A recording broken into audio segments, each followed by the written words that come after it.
समझे? ये है पछाड़ने वाली। कौन? कौन? माया।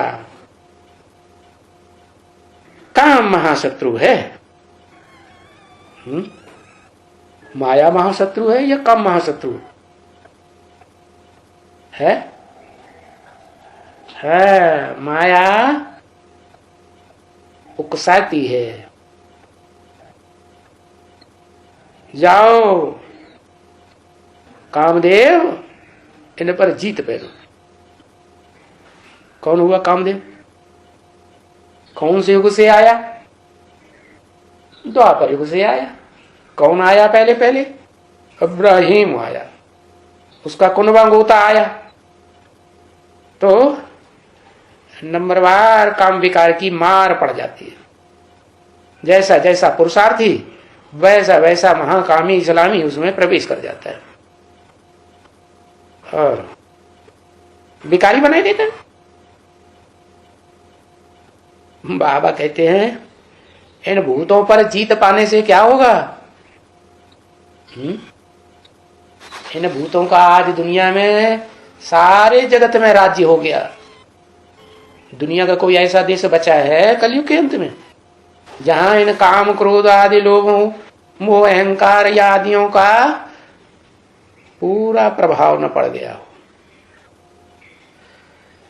तो इस जगत में फैले हुए इन राक्षसों का, भूत प्रेतों का जो प्रवेश करके बुद्धि खराब कर देते हैं,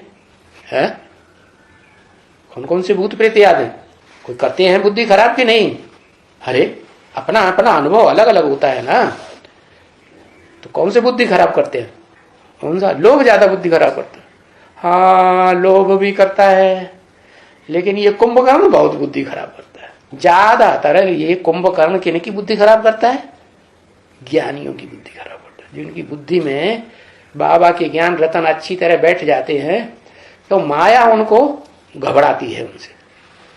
तो ये माया फिर इनको हुस्कारती है। इनको कुंभकर्ण जी महाराज को ये तुम उनको आलस्य में लाओ, नींद में लाओ, बस इनका ज्ञान व्यान सारा क्या होगा?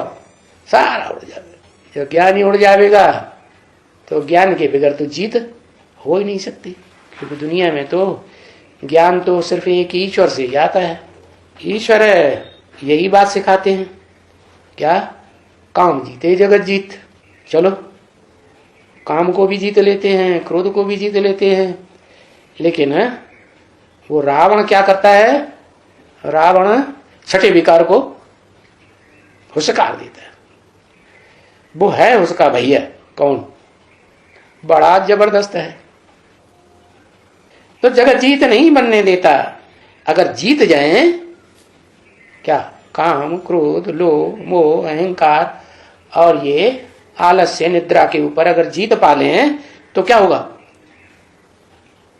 जगत जीत बन जाएंगे। उसमें ये जैसे कि रावण का है जगत जीत बनने का पहले नंबर का शत्रु कौन है? मुख्य सिर, काम विकार का सिर। वो हमारे अपने पद को बिल्कुल ही भ्रष्ट कर देता है। कितना बिल्कुल? अगर मान लो हम पुरुषार्थ करते करते आखिरी मंजिल तक पहुंच गए, अंतिम सीढ़ी पर, और इसका आक्रमण हो गया काम विकार का, तो एकदम नीचे ढकेल देता है, 5 मार से नीचे गिराता है। बाकी तो न सुनाने से और ही गिर जाएंगे। अगर ये बात की सावधानी नहीं देंगे तो फिर और जास्ती गिरेंगे। हाँ, बाबा सुनाते हैं या तुम बच्चे सुनाते हो तो कुछ बच जाते हैं।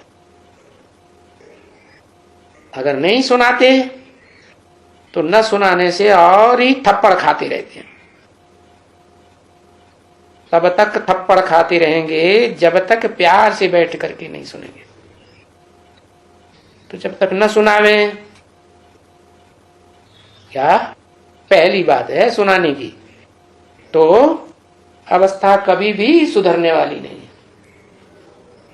क्योंकि पहले होता है सुनना, सुनाना, फिर होता है समझना और समझाना, फिर होता है प्रैक्टिकल कर्म में आना। तो प्रैक्टिकल सुधरने की बात की शुरुआत कहां से होगी?